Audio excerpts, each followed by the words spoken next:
Olá, oitavo ano! Sejam bem-vindos à nossa aula de História. Eu sou a professora Janaína Jardim, esse é o meu sinal. Eu sou uma mulher parda, de altura mediana, meu cabelo é vermelho na altura do ombro, todo encaracolado. Eu uso óculos, né, de armação preta, brincos grandes sempre. Estou com uma roupa verde toda florida, assim, na verdade toda cheia de folhas. Não estou sozinha aqui, né, comigo no Libras o Moésio. Olá, Moésio, tudo bem? E essa aula é assim, ela é feita por mim, pelo Moésio, por vocês, professores que estão comigo na rede, me acompanhando durante todo esse curso de História do oitavo ano, né? Inclusive, professores queridos, essa é a nossa última aula ao vivo.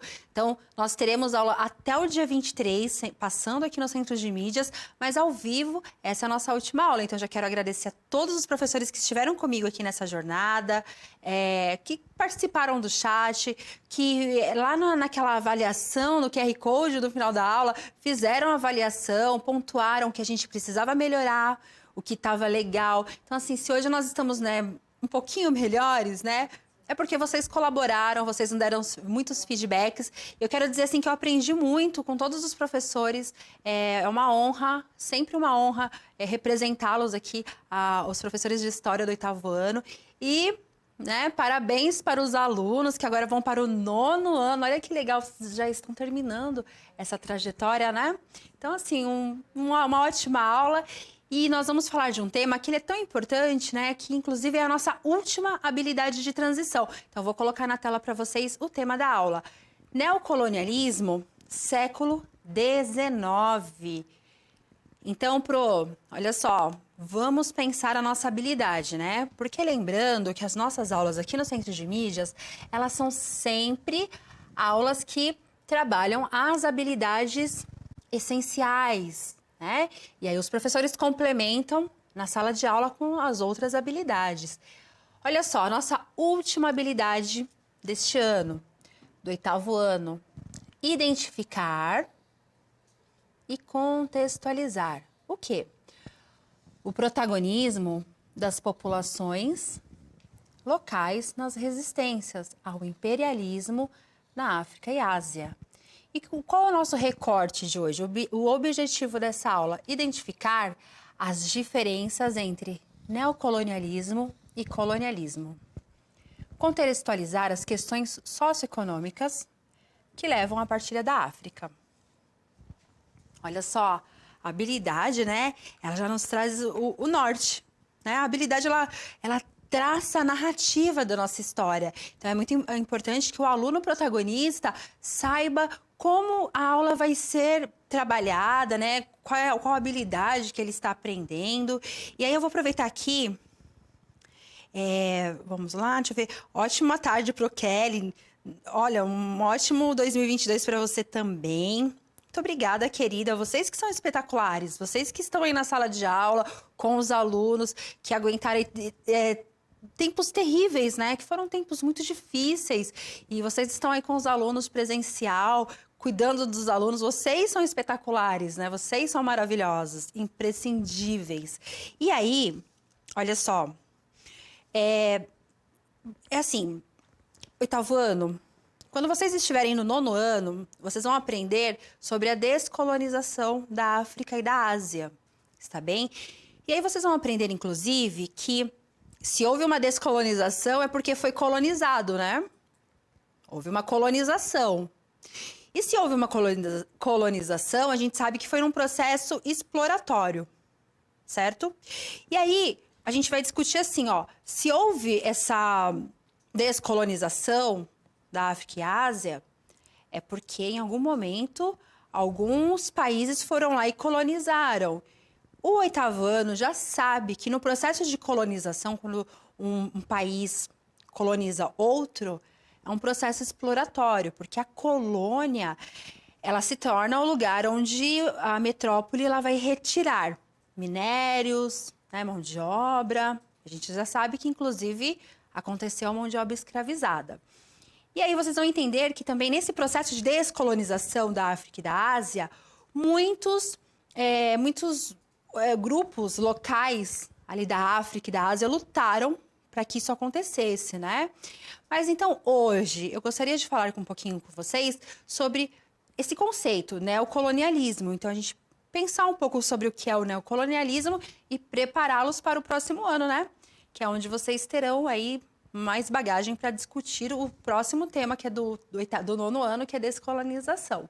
Dá uma olhadinha na tela. Eu já até passei para vocês essa atividade, mas ela é tão importante, essa imagem ela é tão significativa, que eu vou deixar assim, ó, vou deixar 1 minuto para que vocês me tragam a seguinte questão, a seguinte reflexão. Uma das justificativas das grandes potências econômicas da época era levar a civilização, o progresso e a modernidade aos povos africanos e asiáticos.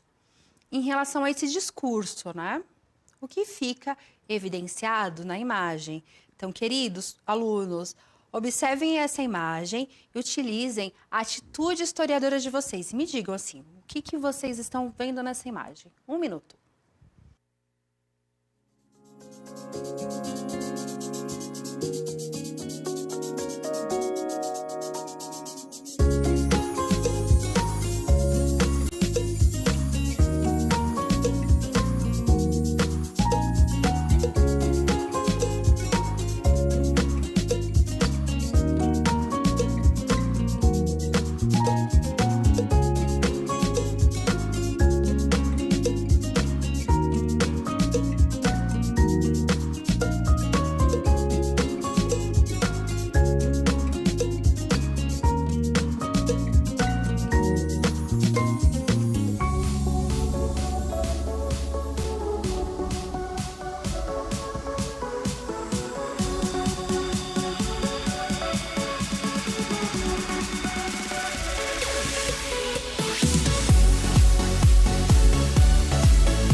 Voltamos. E olha só, aqui os professores, muito obrigada, a Pro Silvânia, da Escola Estadual Antônio Terésio Mendes Peixoto, lá de Jaú, o Proari, bom dia, querido Proari, da Escola Luiz Dáurea de São Vicente, ótimo dia a todos. E então, assim, eu vou contextualizar brevemente essa imagem, a gente já falou disso, né, mas é importante. Olha só, essa imagem, ela está... Nossa, ela diz muita coisa, né? A gente tem ali quer ver? Eu gosto de rabiscar. Inclusive, essa imagem, ela está no caderno do aluno, página 200. Então, nós temos aqui, ó. Na tela, ó, vocês estão vendo, de um lado, o continente africano, e ele tá cavado.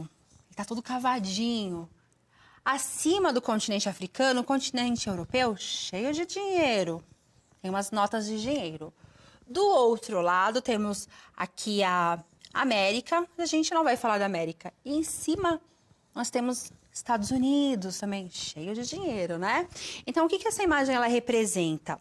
Ela representa este momento que foi o neocolonialismo. O que é o neocolonialismo, né? Ele é um processo responsável por ocupar a Ásia e a África, né? Então, o neocolonialismo... ele anda junto ali com o imperialismo, né? O que é o imperialismo? O imperialismo é quando uma potência, um país, ele começa a fazer bases de poder em outro país, certo? Então, nós temos 2 continentes aqui, ó, Europa e África. Então, o que é o imperialismo? É quando a Europa, ela começa a ocupar territórios da África. Ela ocupa esses territórios e começa a explorar este território. Então... a diferença, né? Tem uma diferença de colonialismo e neocolonialismo. Mas vamos ficar aqui no neocolonialismo, já eu mostro as diferenças. Bom, por que... Ó, o Eric Hobsbawm, ele fala assim, que o neocolonialismo, ele é filho da segunda Revolução Industrial, né? Por que ele é filho da segunda Revolução Industrial? Olha só, Itavano, a Revolução Industrial, quando ela expande ali na Europa... ela traz consigo novas demandas. Então, quais são as novas demandas? Vocês se lembram dos 3 M's? Então, ó, a Europa ela está com a Revolução Industrial a todo vapor. Então, o que ele precisa? O que a Revolução Industrial precisa para se manter ali crescendo? Mão de obra, e bem barata, né? Mão de obra, matéria-prima e mercado consumidor. Então, olha só... imaginem vocês a Europa assim com a produção lá em cima. Produção de matérias lá no topo. a Europa precisa que alguns países consumam esses produtos. E, ao mesmo tempo, eles precisam que algum país forneça a matéria-prima para fabricar esses produtos.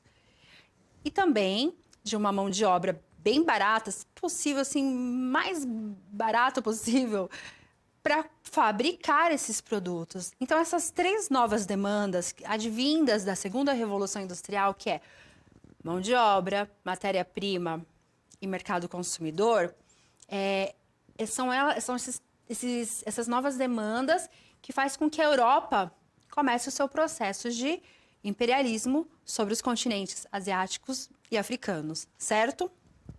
Mas e aí, né? Como que isso foi feito? Eles simplesmente foram lá na África e tiraram tudo sem uma conversa prévia? Na realidade, não. O que acontece? Para justificar essa ida, né? Essa ida da Europa até a África e a Ásia, neste processo neocolonialista, imperialista, usou-se algumas bases argumentativas ideológicas. Por exemplo, o fardo do homem branco. O que é esse fardo do homem branco? É uma ideia para justificar essa incursão econômica, né? Para justificar a ida da Europa até a África para fazer essa exploração. O fardo do homem branco diz assim, que o homem europeu, isso é uma ideia, né? Uma ideologia. O mundo ele é movido por várias ideologias, né? Mas essa diz assim, que o homem europeu branco, ele precisa ir até a África para poder civilizar aquelas pessoas, né? Para levar civilização. Então, puxa, que fardo que o homem branco tem de ir até a África, né? Ele está fazendo um favor de ir até lá, explorar os minérios, a mão de obra. E tem outra questão também, na Europa, vocês se lembram que nós falamos de Revolução Industrial e que nem todas as pessoas cabem dentro das indústrias, né? Porque a máquina, ela faz o trabalho de 10 homens. Então, nós teremos na Europa alguns marginalizados. É interessante para a Europa também fazer o escoamento dessa população para a África. Então, eles retiram aqueles marginalizados ali da Europa e mandam para a África. Bom, eu vou colocar na tela para vocês o texto que está no Caderno do Aluno, que ele fala sobre o neocolonialismo, né? E sobre os efeitos desastrosos. Está na página 200, certo? Página 200 do Caderno do Aluno, volume 4 do 8º ano. Então, eu não vou fazer a leitura, mas fica aí, está no material, fica como uma dica para que vocês utilizem. Agora a gente vai pensar assim, 8º ano, vamos diferenciar o colonialismo europeu lá do século XVI com o neocolonialismo do século XIX, porque a Pro está dizendo aqui que é diferente. Inclusive, eu já vi em algumas provas de vestibulares cobrar essa diferença, né, do colonialismo do século XVI com o neocolonialismo do século XIX. E aí já é a segunda metade do século XIX, quase já século XX. Então, o colonialismo ele acontece primeiro, e aí o neo, que de novo, acontece depois. Agora nós vamos diferenciar um do outro. Dá uma olhadinha aí na tela. Então, vamos lá. No colonialismo europeu do século XVI, qual era o caminho? Para onde eles estavam indo? Para a América.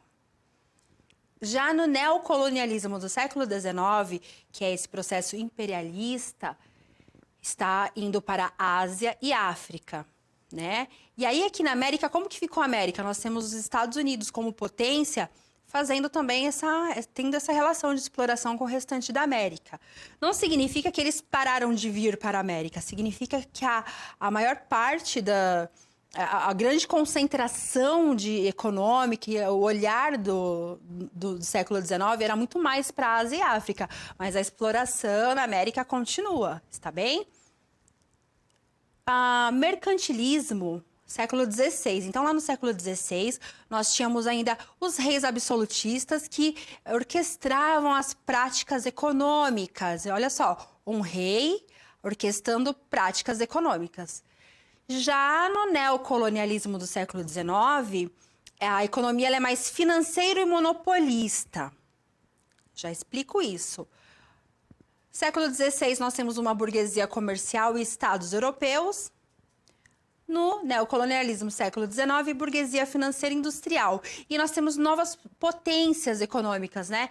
Lá na Europa, Estados Unidos e Japão. Inclusive, um resultado do neocolonialismo é a Primeira Guerra Mundial, que vocês verão mais para frente. Então, olha só. No neocolonialismo, nós temos uma retração do Estado, né? O Estado ele já não participa tanto das questões econômicas no neocolonialismo. Segunda metade do século XIX. No colonialismo, nós tínhamos um rei absolutista que utilizava-se ali de práticas para orquestrar a economia. Então, o rei absolutista ali comandando o cenário econômico através do mercantilismo. Isso no século XVI. Século XIX, né? Finalzinho do século XIX, essa burguesia que já está muito mais empoderada, ela afasta um pouco. Ela vai afastar ali um pouco o Estado. Eles começam ali a primar por mais autonomia. Na tela novamente. Olha lá. Colonialismo europeu, século XVI, passado, né? Garantia de mercado consumidor e exploração de produtos coloniais. Vocês se lembram do Pacto Colonial? Então, nós tínhamos uma metrópole que ia até uma colônia e fazer a exploração dessa colônia. Já no neocolonialismo, nós temos uma reserva de mercado para a produção industrial. Então, uma parte de todo o mercado ele tem que ir para a produção industrial e uma busca constante por matéria-prima. Vocês se lembram que que é uma nova demanda da segunda revolução industrial? Matéria-prima, mão de obra e mercado consumidor. Essa é uma nova demanda da revolução industrial, da segunda revolução industrial. Século XVI, garantia de mercado consumidor. Como que no século XVI o colonialismo garantia esse mercado consumidor? Através do Pacto Colonial. Então, assim, a colônia só podia fazer comércio com a sua metrópole. Então, eles tinham essa garantia desse mercado consumidor. Já no neocolonialismo, eles não têm essa garantia. Então, eles começam essas novas práticas de ir colonizar a África e a Ásia para utilizar tanto da mão de obra quanto também garantir ali um mercado consumidor. Mas aí já é uma outra relação. Dá uma olhadinha na tela. Olha lá. Então, no século XVI, exploração de produtos da colônia, né? Vocês se lembram aqui no Brasil? Pau-Brasil, depois nós tivemos as drogas do sertão, entre outras. No neocolonialismo, busca por matéria-prima e controle de mercados externos para controle de capitais excedentes. O neocolonialismo ele já está mais inserido neste capitalismo, onde a gente precisa pensar que esse burguês, ele está em busca de lucro, né? Então, estamos no momento que o lucro ele é muito bem-vindo, ele não é mais um pecado capital como era lá na Idade Média. O lucro é importante e, inclusive, a riqueza ela já é vista até como uma qualidade, né? Porque lá na Idade Média a igreja ela questionava a riqueza, né? A riqueza, o acúmulo de capital era considerado usura. Já nesse mundo muito mais próximo de um capitalismo, nós temos o acúmulo de riquezas muito bem visto. O trabalho sendo considerado, inclusive através das reformas que nós tivemos na igreja, o trabalho considerado como algo positivo. Então, se você é rico, é porque você é alguém bem-aventurado aqui na Terra. E se você trabalha, você também é bem visto aos olhos de Deus. Isso é uma forma também ideológica da igreja manter, né, essa sociedade. Voltando na tela, olha lá. Aí tem a expansão da fé cristã no colonialismo do século XVI. E no neocolonialismo, missão civilizadora. Então, olha só, esses dois argumentos, eles serviram para o mesmo fim, né? Que é a exploração aí de colônias. No colonialismo europeu do século XVI, a igreja estava passando por algumas reformas e perdendo também, não era mais uma grande hegemonia ali na Europa. O que acontece? A igreja ela vem para a colônia, né? Para as Américas, até para expandir a fé cristã. Né? Vocês se lembram que teve a catequização dos indígenas? Então, eles vêm aqui para a colônia para garantir fiéis. Então, é a expansão da fé cristã. A justificativa é essa. Estamos indo expandir a fé cristã no continente americano. Já no neocolonialismo do século XIX, o grande argumento é essa missão civilizadora. Né? O homem branco, a todo momento, ele se coloca como superior. E ele está indo civilizar a África e a Ásia, né? Lembrando também que o que a gente precisa deixar muito claro no neocolonialismo do século XIX é que ele se utilizou de argumentos pseudocientíficos, né? Então, qual que era o argumento? A justificativa é que o homem branco estava indo civilizar a África e a Ásia, e também tinha um argumento que foi apropriado do darwinismo, né? Vocês se lembram lá do darwinismo? Então, eles diziam assim que algumas espécies eram superiores, então essas espécies superiores elas tinham que prevalecer ali, né, na Terra. Então, quais eram as espécies superiores de seres humanos? Os homens brancos europeus, né? Porque nem todo homem branco tinha essa superioridade que eles consideravam importante, né? Porque, por exemplo, aqui na América, os homens brancos ainda não tinham também esse privilégio todo. Bom, importante lembrar aqui, pontos importantes. Nós estamos falando do neocolonialismo da segunda metade do século XIX, certo? Esse neocolonialismo, ele está ali, ó, intrincado com o imperialismo, que é o quê? Buscar áreas de poder em outras regiões. Então, um território que está ocupando outro território para explorar, certo? Nós sabemos que o pano de fundo, qual o motivo desse neocolonialismo? Foi a Revolução Industrial, a segunda. Porque essa segunda Revolução Industrial, ela traz novas demandas, mão de obra, matéria-prima, mercado consumidor, certo? Mas para justificar essa ida do homem europeu até a África e a Ásia, utilizou-se alguns argumentos. Aí nós temos a missão do fardo do homem branco, a missão civilizadora, aí temos algumas teorias pseudocientíficas também. No final disso tudo, eu vou deixar aqui para vocês essa questão aqui. Gente, o material está todo completo lá no repositório. A gente vai falar da Conferência de Berlim, né? A Conferência de Berlim nada mais é do que os Estados europeus, as potências europeias, repartindo a África em pedaços. Então, eles repartem. Então, vocês estão vendo de um lado, lá em 1880, a configuração do mapa ali da África. Em 1913, ele já está todo divididinho em potências, né? Então, o que acontece?